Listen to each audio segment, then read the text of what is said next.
Pessoal, então língua portuguesa agora, tá bom? A gente vai lá na página 106, capítulo 10, com a palavra o lobo.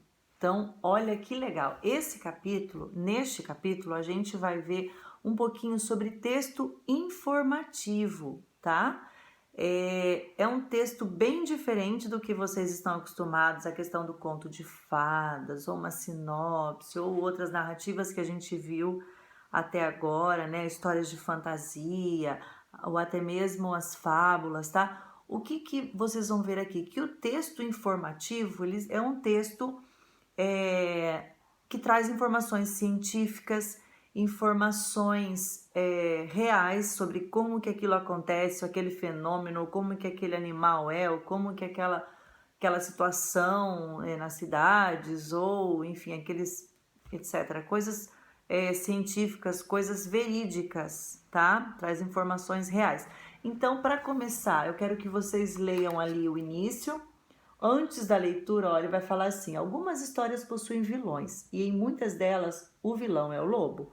Mas será que ele é assim tão mal? Vamos tentar descobrir. Então, ele vai trazer duas questões onde vocês vão ver, vocês vão responder de maneira pessoal, tá? Tem até um verdadeiro ou falso ali, que seria uma coleta de impressões sobre assim, o que vocês sabem a respeito do lobo de verdade, o lobo animal, não o lobo lá da Chapeuzinho Vermelho ou o lobo dos Três Porquinhos, tá? E agora eu vou ler para vocês, então, eu vou ler por quê? Porque é um texto que tem uma narrativa diferente, a gente não precisa mudar aquele tom de voz, tipo, era uma vez um lobo, um chapeuzinho e não sei o quê, sabe aquele tom de voz de contar uma história? Um texto narrativo a gente vai ler com uma entonação mais fluente, porque é um texto científico, é um texto com informações que a gente precisa ter uma seriedade na leitura, tá bom? Na fluência da leitura. Então, vou ler uma vez aqui com vocês, e em casa vocês leem quantas vezes for necessário para responder as questões e entender bem esse texto, tá bom? Então, olha só. Saiba tudo sobre os lobos, esse é o título. Inteligente, audacioso e rápido, o lobo é um ótimo caçador e ganhou fama de malvado em muitas histórias. Mas é bom lembrar que ele só ataca quando está assustado ou faminto. No mundo real, os vilões são mesmo os humanos, porque os lobos estão em risco de extinção em vários lugares do planeta. O lobo possui parentes em comum com os cães. Ele vive em grupos que são chamados de alcateias. O casal mais velho lidera a turma e costuma passar a vida toda juntos. Os outros membros são os filhotes de várias ninhadas ou lobos solitários, que se unem ao bando. Os lobos mais jovens sempre obedecem aos mais velhos e raramente a brigas. Eles têm um sistema de comunicação sofisticado que inclui expressões faciais, movimentos e até a postura do corpo. Outro recurso importante para que o grupo se entenda é o uivo. Eles emitem esse som para reunir a turma para uma caçada, marcar seu território ou pedir a fêmea em namoro. E muitas vezes o bando uiva em conjunto simplesmente para se divertir. Os cientistas acreditam até que os lobos de uma alcateia são capazes de reconhecer uns aos outros pelo uivo. Eles saem à noite para caçar e podem caminhar até 200 quilômetros em busca de presas. Como se adaptam bem aos ambientes mais variados, vivem em florestas, savanas, pântanos, desertos e até nas regiões geladas do hemisfério norte.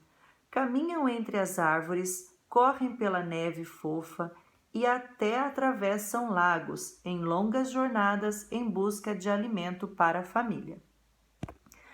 Então, assim, esse foi o texto da página 107. Na sequência, ele vai trazer um info aqui, ó, umas informações bem legais que a gente está acostumado lá na história da Chapeuzinho Vermelho, né? Para que esse bocão? Para que esses olhos grandes, né, lá na história? E o que ele traz aqui? A informação verídica. Para que esse bocão? Olha lá. Na hora de caçar, ele ataca mordendo. Sua mandíbula é forte e seus dentes pontudos servem para agarrar a presa. E assim por diante. Então, ele vai trazer informações científicas, informações verdadeiras, tá? Continuando ali, respondam as atividades da página 109, 110 e 111 sobre o texto. São questões de compreensão e interpretação. Na sequência, a gente vai finalizar as atividades dessa semana com atividades de aumentativo.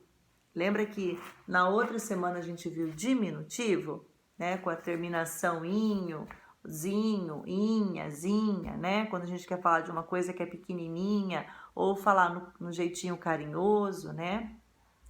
O aumentativo, ele vai falar o contrário, na verdade, quando uma coisa é grande, né? Eu tenho um amigo, não, ele é meu amigão, né? E assim por diante. Então, a diferença do diminutivo é que o aumentativo a gente usa o sufixo ão no final.